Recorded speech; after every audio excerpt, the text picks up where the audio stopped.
আসসালামু আলাইকুম হাসান ভাই, প্যারিসের আইফেল টাওয়ারের কাছে পেয়ে গেলাম এক বাঙালি ভাই। তার কাছে জিজ্ঞেস করব, ভাই আপনি কতদিন ধরে এই প্যারিসে? ওয়ালাইকুম সালাম। আমি আসছি যে আজকে 8 মাস চলতেছে রানিং। 8 মাস মাত্র? জি, কিভাবে আসছেন? আমি আসছিলাম বাংলাদেশ থেকে, আমি ওমান গেছিলাম, ওমানে 2 বছর ছিলাম। ওইখান থেকে একজন ভাই ব্রাদারের মাধ্যমে আমি প্রসেসিং করি ক্রোয়েশিয়া থেকে আমি তারপরে ফ্রান্স, কিরকম খরচ গেছে? ইতালি হয়ে ফ্রান্সে চলে আসি।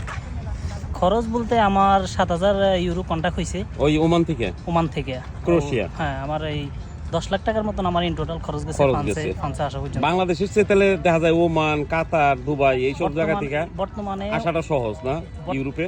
জি, বর্তমানে ওমান এবং কি কাতার, কুয়েত, সৌদি আরব, দুবাই এদের থেকে বেশিরভাগ ইউরোপে আসতেছে বাংলাদেশিরা।